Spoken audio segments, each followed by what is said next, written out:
The sojourn at Finkenstein became very monotonous. To pass the time, His Majesty sometimes played cards with his generals and aides de camp. Usually the game was and great captain delighted in cheating. During several successive tricks, he would keep back the cards necessary to form the requisite number, and was greatly amused when he won by this maneuver. It was I who furnished him with the money for his game, and as soon as he came in, I was ordered to take his winnings.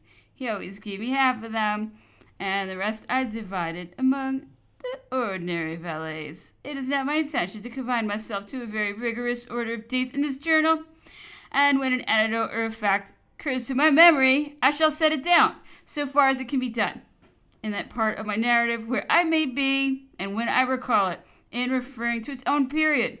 I should be afraid of forgetting it. This is why I think I ought to note here, in passing, some recollections of St. Cloud, or the Tuileries, although we are at present at the headquarters of Finkenstein. The pastimes resorted to His Majesty and chief officers are what reminded me of them. These gentlemen often challenged or laid wagers with each other. One day I heard the Duke de Vicenza bet that Monsieur Jourdan Jr., His Majesty's equerry, riding backwards on his horse, would reach the end of the Chateau Avenue in very few minutes. The Grand Equerry won the bet. Monsieur Fane, Meneval, and Yvonne once played a curious trick on Monsieur B. D.A., whom they knew to be subject to frequent attacks of gallantry. They dressed up a young man in woman's clothes and sent him to promenade in an avenue near the chateau in this disguise. Monsieur B. D.A. was very short-sighted and generally used an eyeglass. These gentlemen persuaded him to go out, and he had no sooner done so than he perceived the fair promenader and was unable to repress an exclamation of surprise and joy. His friends pretended to share his delight and urged him, as the most enterprising of the party, to make the first advances. He approached the fictitious young lady, therefore, with the most respectful air, and outdid himself in polite attentions and offers of service. He was determined at all hazards to do the honors of the chateau to his new acquaintance. The latter, who had been taught his lesson well, acquitted himself perfectly of his role, and after a good deal of smirking on one side and protestations on the other, a rendezvous was given for that very evening. The lover, rejoicing in hope, returned to his friends and played the discreet and indifferent concerning his success, although he could have devoured the time, and his anxiety to see the end of the day at last evening brought to an end his impatience in the hour of the interview. But what were his disgust and anger when he perceived that the feminine vestments covered a masculine costume! In the first moments of his wrath, Monsieur B. d'A wanted to challenge both the authors and the actor in this hoax to a duel, and he was only appeased with great difficulty. I think it was on the return from this campaign that Prince Jerome saw at the theater a Brazil, a very pretty young actress who played indifferently enough, but sang extremely well. He made advances. She was said to be very discreet, but kings do not sigh long in vain. They cast too heavy a weight in the balances of discretion. His Majesty the King of Westphalia took his conquest with him to Castle, where, after a time, he espoused her to his first valet de chambre, Albertoni, whose Italian morals did not disgust him with such a marriage.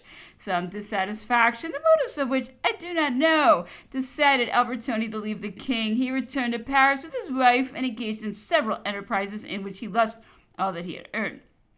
I've been told that he went back to Italy. One thing which always seemed extraordinary to me was Albertoni's jealousy of his wife, a vigilant jealousy which kept an eye on every man, except the king, for I am nearly certain that the liaison continued after the marriage. The brothers of the emperor, even when king, sometimes had to dance attendance in His Majesty's antechamber. King Jerome came one morning by order of the emperor, who, being not yet up, told me to ask the King of Westphalia to wait.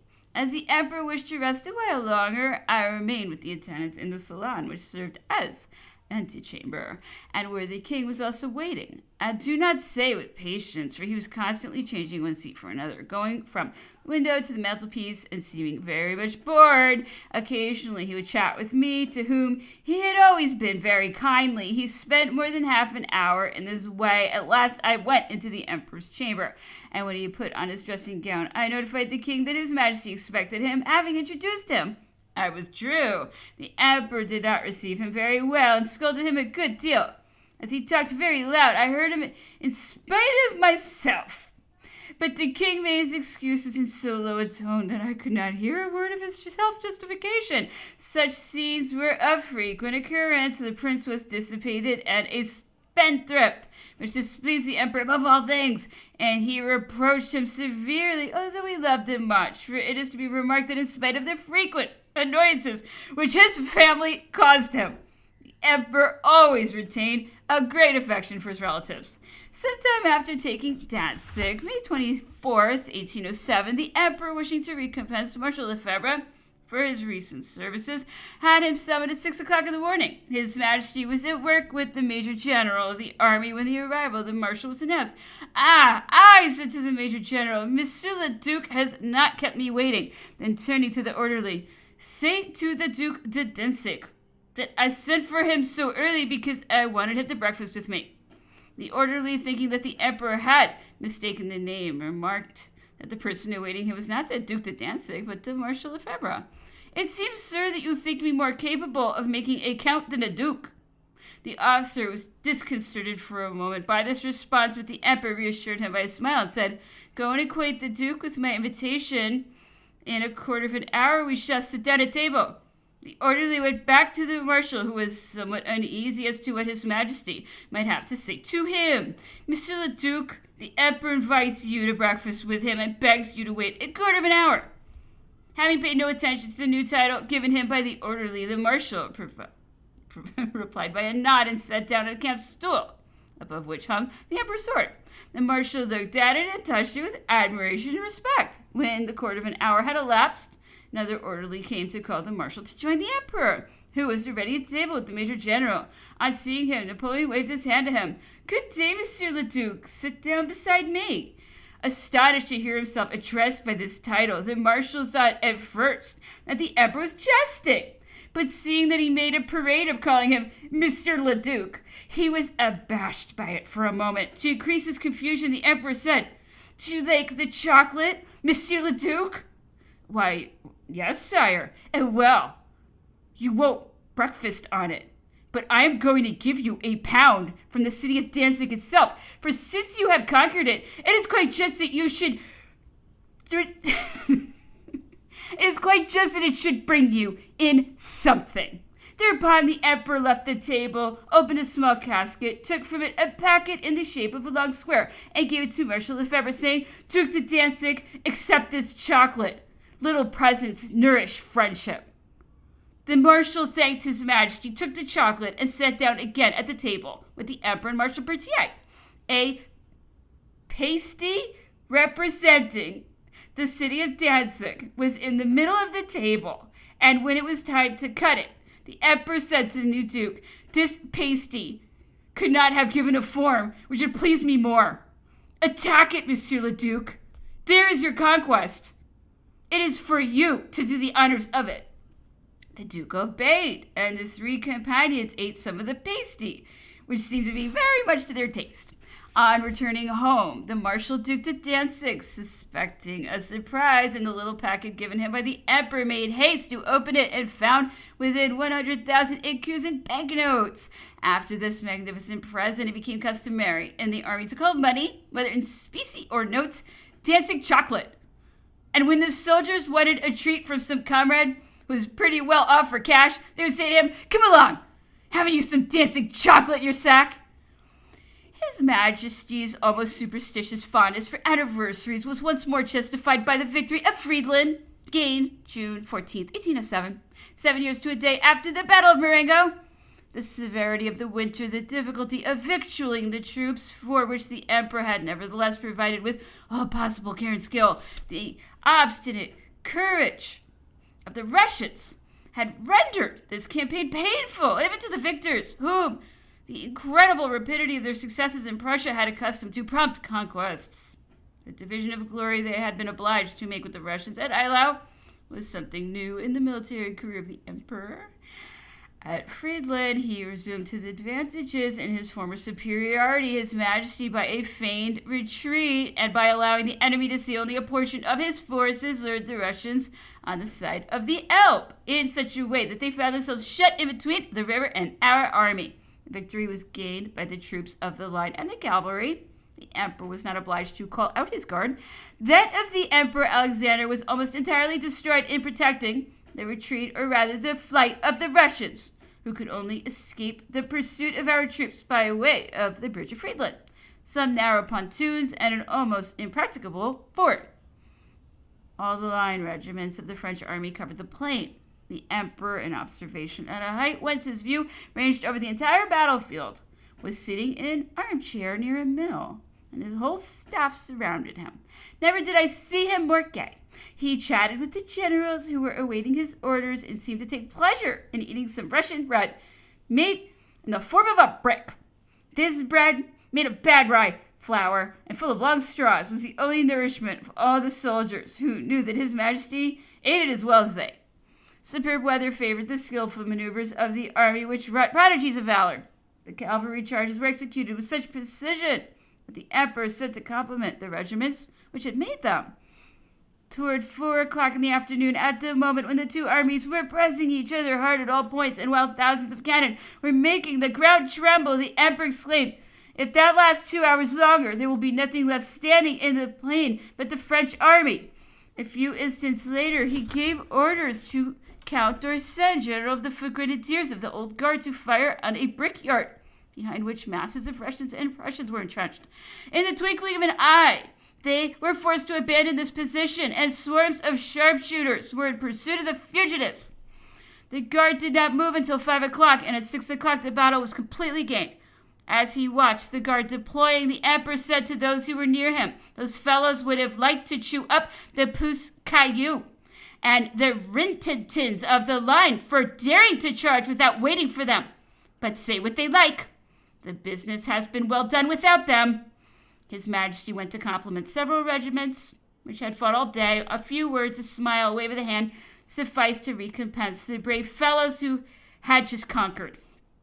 After this decisive battle, the Emperor of Russia, who had rejected the propositions conveyed to him by His Majesty subsequently to the Battle of Eylau, found himself very much disposed to make proposals in his turn.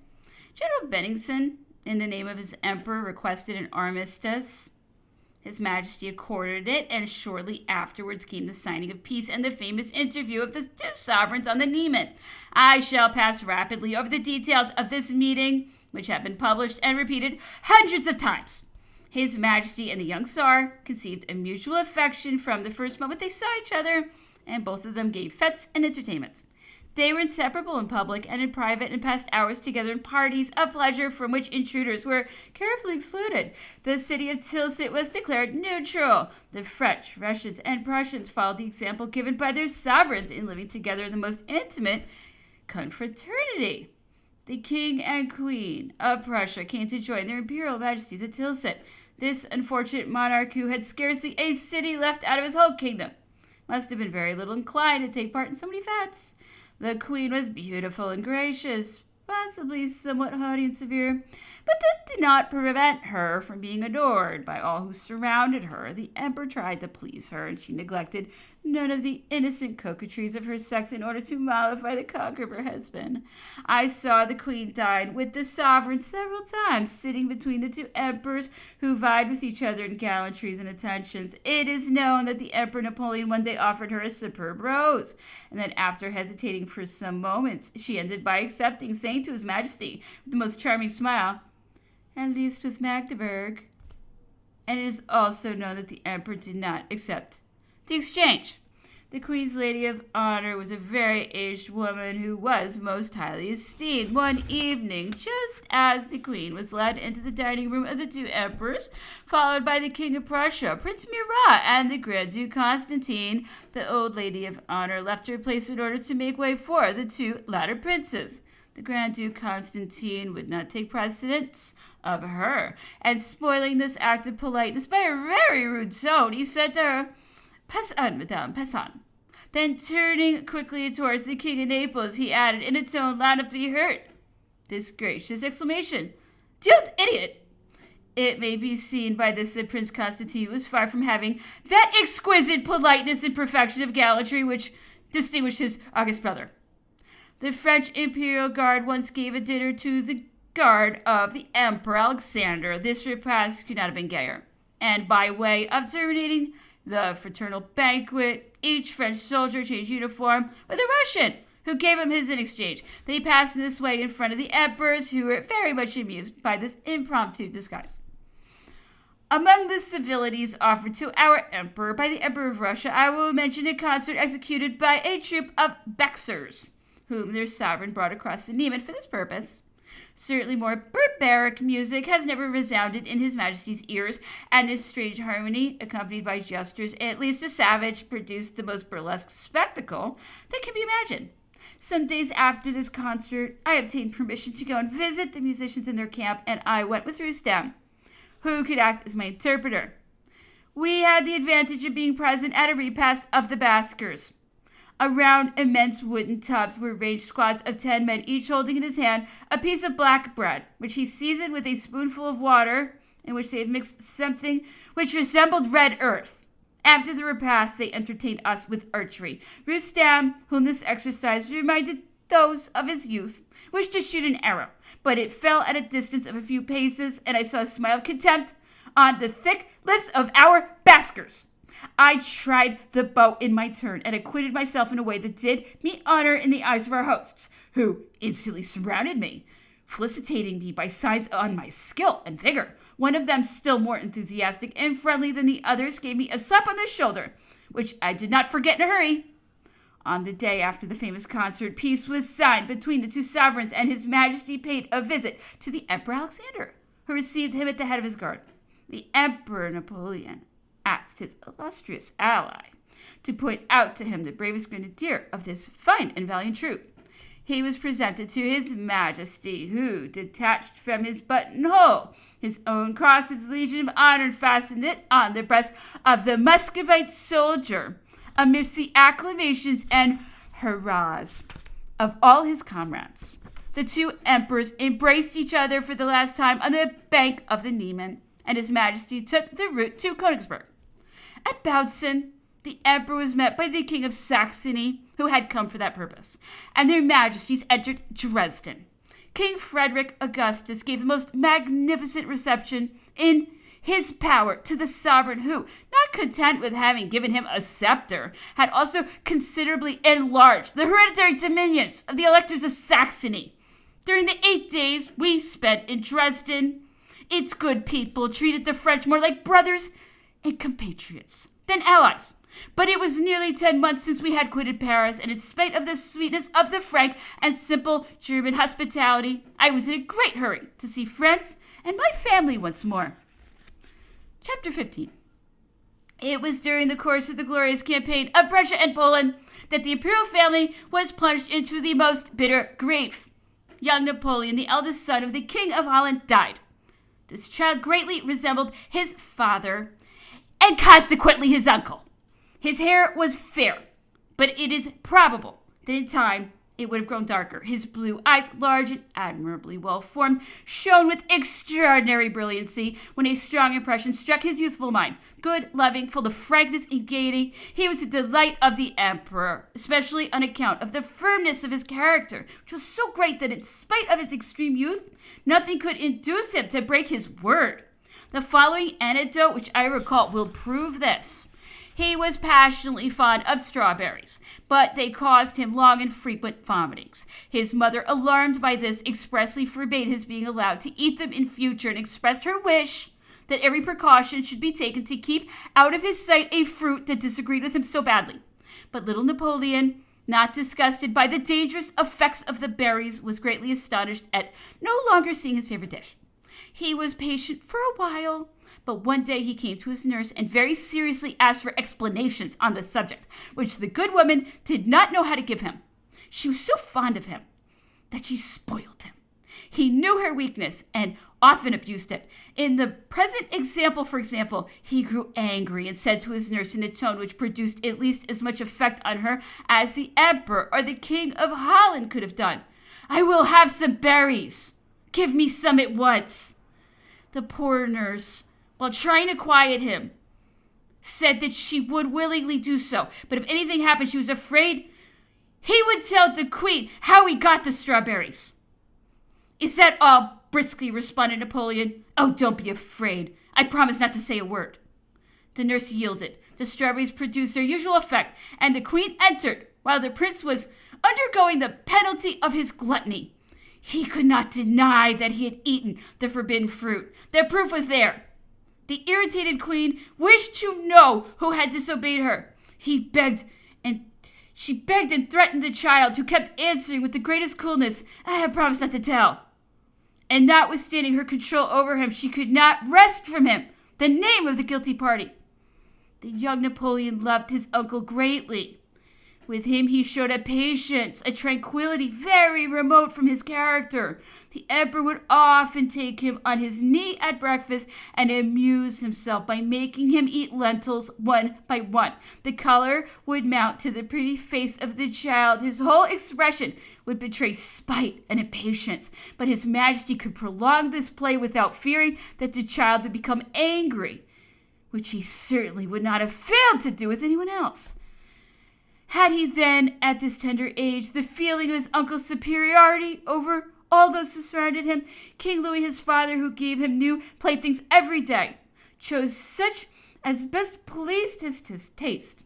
The child preferred those he received from his uncle. And when his father said, "But see, Napoleon, they are ugly. Mine are prettier." "No," replied the child, "they are very nice. My uncle gave them to me."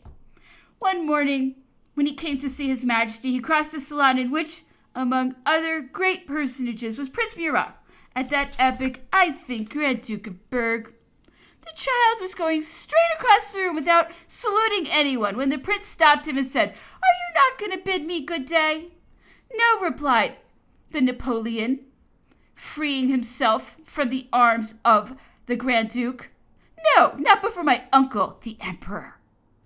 At the close of a review which had taken place in the court of the Tuileries and on the Place du Carrousel, the emperor, after coming up to his apartment, threw his hat on one little armchair and his sword on another. Little Napoleon came in, took his uncle's sword, put on the belt of it about his neck and the hat on his head, and then paced gravely along, whistling a march behind the emperor and the empress. His Majesty turned around, perceived him, and embracing him, exclaimed, "Ah, the pretty picture!"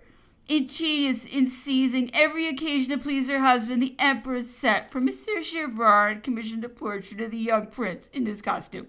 The picture was taken to St. Cloud the very day that the empress learned the death of her cherished child. He was hardly 3 years old when, seeing his shoemaker's bill paid with 5-franc pieces, he made a great outcry because, said he did not want to have them give away the portrait of mon oncle Bibiche. The name Bibiche, given to His Majesty by the young prince, arose from the empress having placed in the park of St. Cloud some gazelles, which were very wild, with all the inhabitants of the palace except the emperor, who made them eat snuff out of his box and thus induced them to follow him. He enjoyed giving them the snuff by the hands of little Napoleon, whom he would afterwards set astride of one of them. The child never called these pretty animals anything but Bibiche, a name which he found it amusing to give to his uncle also. This charming child, adored by his father and mother, exercised on both an almost magical influence in bringing them together. He would take the hand of his father, who would allow this angel of peace to lead him towards Queen Hortense. Then he would say, "Kiss her, Papa, I beg you." And his joy would display itself in keen and noisy transports when he had thus succeeded in reconciling two beings whom he loved with equal tenderness. How could a character so amiable fail to make this angel cherished by all those who knew him? How could the emperor, who liked all children, fail to be passionately fond of this one, even if he had not been his nephew or the grandson of that good Josephine, whom he never for a single instant ceased to love? At the age of 7, when that terrible malady, the croup, tore him from his afflicted family, he evinced the most excellent tendencies and gave the greatest hopes. His proud and lofty character, while rendering him susceptible to the noblest impressions, was far from excluding obedience and docility. Injustice revolted him, but he readily yielded to good advice and prudent remonstrance. The firstborn of the new dynasty, he should have won, as in fact he did win, all the solicitude and tenderness of its chief. Malignity and envy, which always seek to blacken and sully all that is grand, gave calumnious explanations of this almost fatherly attachment, but wise and sincere men saw nothing in this adoptive affection but what might have been looked for, the desire and expectation of transmitting an immense power to the finest name in the universe to an heir, indirect it is true, but of the imperial blood, and who, brought up under the eyes and the care of the emperor, would have been to him all that a son might be. The death of the young Napoleon, coming like a presage of misfortune in the midst of his greatest victory, deranged all the plans the monarch had conceived, and determined him to concentrate his hopes of an heir in his direct line. It was then that there sprang to being in his mind the idea of a divorce, which did not take place until 2 years later, but about which people were talking with bated breath during the journey of Fontainebleau. The Empress easily divined the fatal result which the death of her grandson must have upon her, and from this period that terrible idea became rooted in her mind and empoisoned her existence.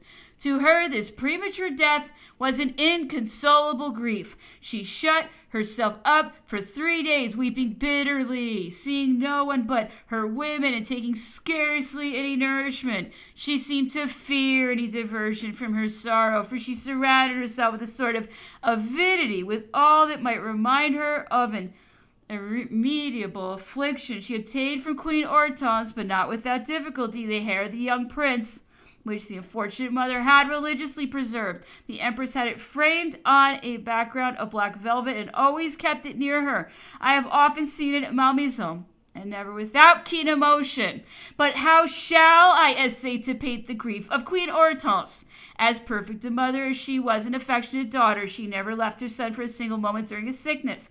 He died in her arms, and the queen, determined to remain beside his inanimate body, passed her arms through those of her armchair, so that she could not be removed from this heartrending sight. At last, nature succumbing to a grief so keen, the wretched mother fainted, and that moment was seized for carrying her into her own apartment, still seated in the armchair, which she had not quitted it, and which her arms convulsively embraced. On regaining consciousness, the queen uttered piercing cries. Her strained and tearless eyes, her livid lips, caused fears for her life. Nothing could make her weep. At last a chamberlain thought of sending for the body of the young prince and laying it upon her knees. This sight produced such an effect that her tears gushed abundantly and saved her.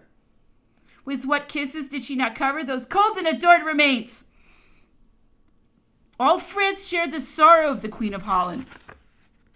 Chapter 16.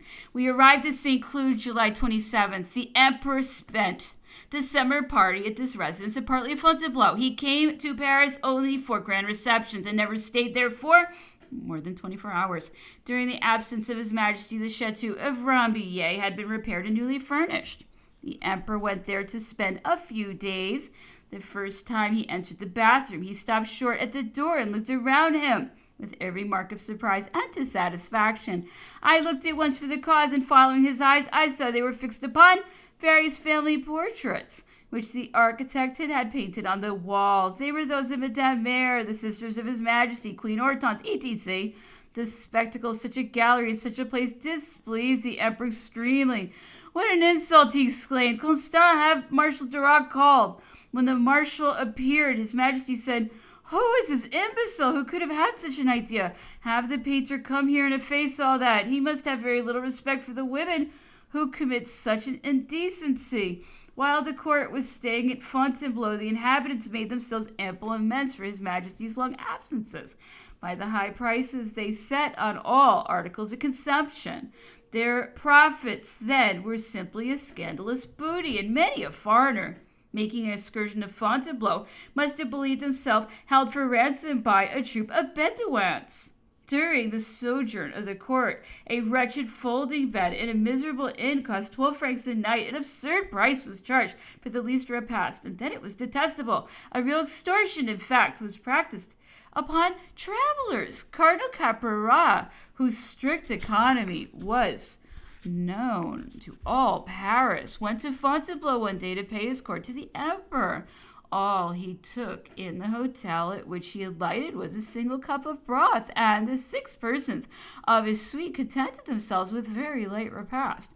3 hours after his arrival, the cardinal made ready to depart. Just as he was about entering his carriage, the host had the impudence to present him with a bill for 600 francs. The indignant prince of the church exclaimed, got angry, threatened, etc., but all to no use, and he ended it by paying it. But such a revolting abuse came to the emperor's ears. He was very angry and ordered that a tariff should be drawn up on the spot, fixing prices which the innkeepers were forbidden to vary from. This measure put an end to the exactions of the leeches of Fontainebleau. August 21st, the Princess Catherine of Württemberg, future spouse of Prince Jerome, King of Westphalia, arrived at Paris. This princess was about 24 years old and very beautiful, with the noblest and most affable air. The marriage was brought about by politics alone, but love and a free mutual choice never could have made a happier one. The courageous conduct of Her Majesty the Queen of Westphalia in 1814 is well known. Her devotion to her dethroned husband and her admirable letters to her father, who wished to tear her from the arms of King Jerome. I have heard say that this prince had never ceased, even after this marriage, so flattering to his ambition, to correspond with his first wife, Miss Patterson, and that he often sent his first valet de chambre, Rico, to America to bring him news of this lady and the child he had by her. If this is true, it is not less so that these attentions, not merely excusable, but to my mind very laudable in Prince Jerome towards his first wife, did not prevent Her Majesty the Queen of Westphalia, who probably was not ignorant of them, from being happy with her husband. On this point, no authority can be more credible than the Queen, who thus expresses herself in the second of her letters to her father, His Majesty the King of Württemberg. Forced by political reasons to espouse the king, my husband, fate willed that I should find myself the happiest of women in existence. I bear towards my husband all sentiments united, love, tenderness, esteem.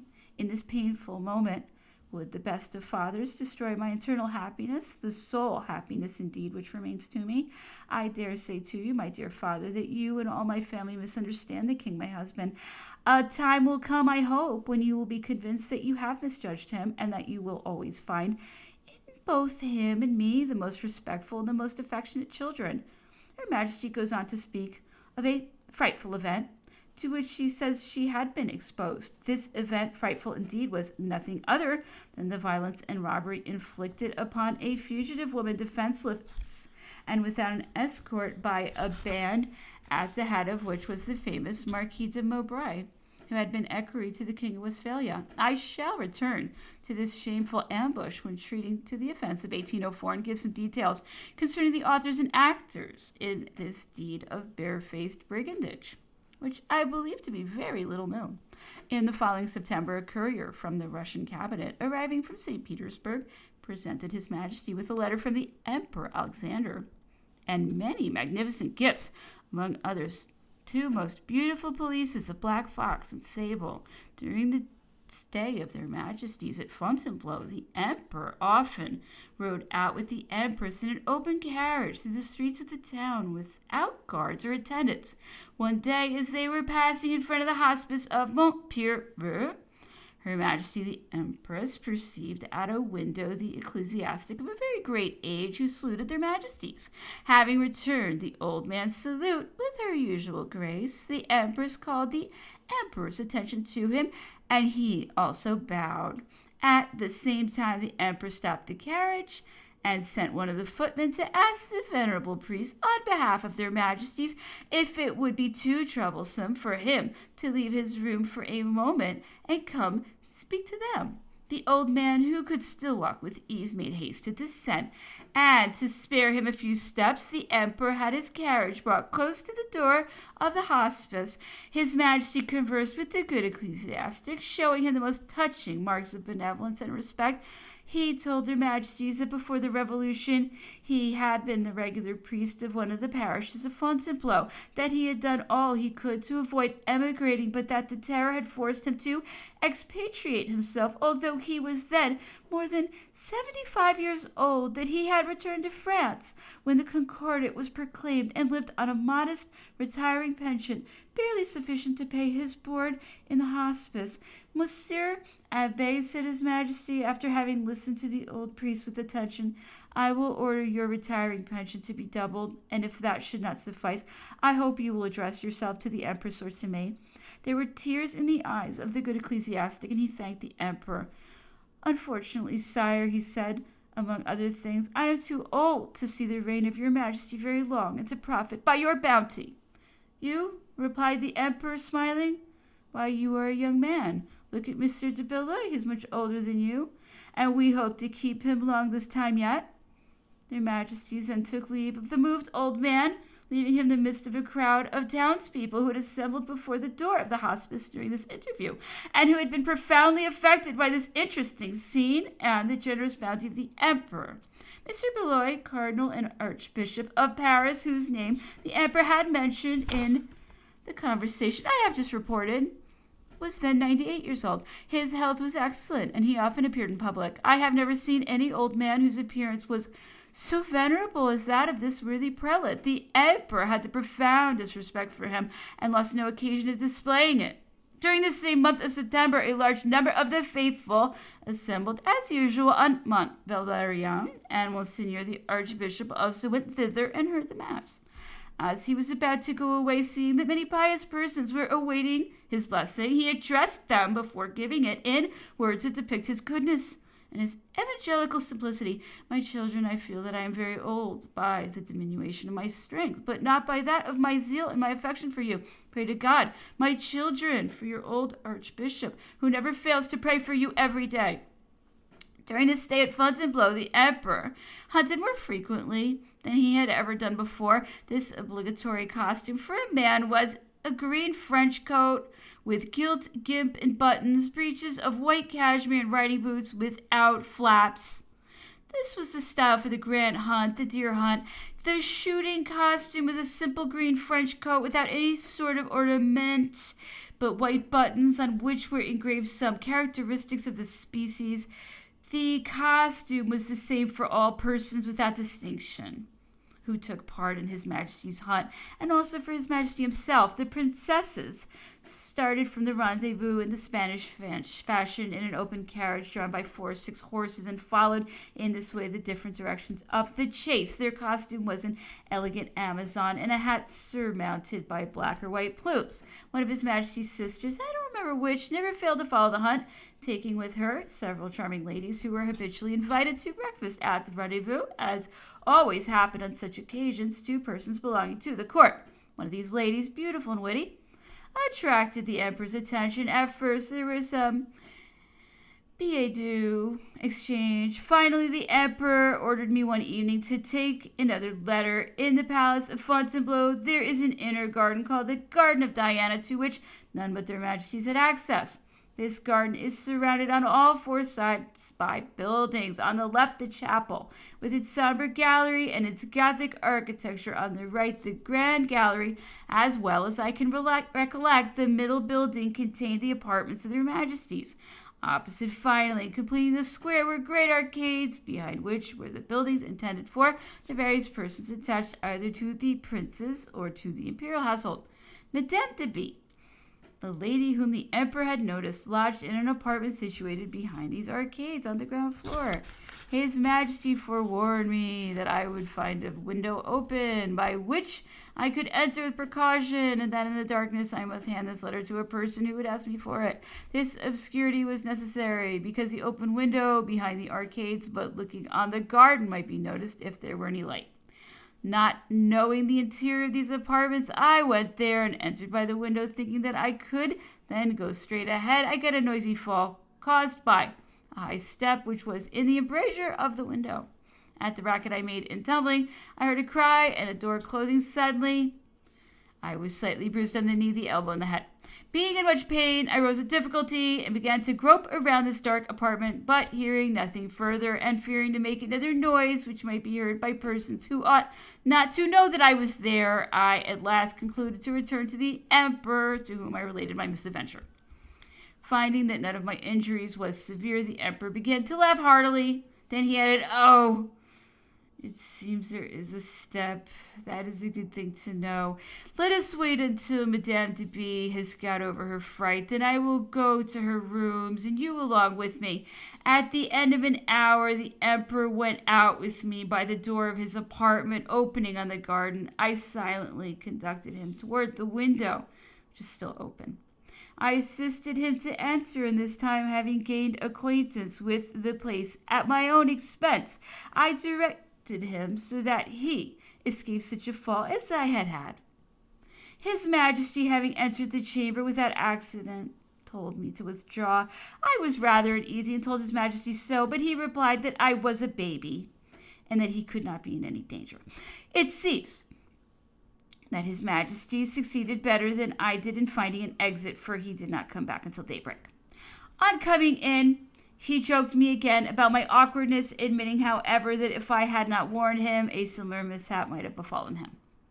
Although Madame de B was worthy of a real attachment, her liaison with the emperor did not last long. It was only a whim. I think that the difficulty of his nocturnal visits cooled the emperor considerably, for he was not so amorous that he would brave everything to see this fair mistress.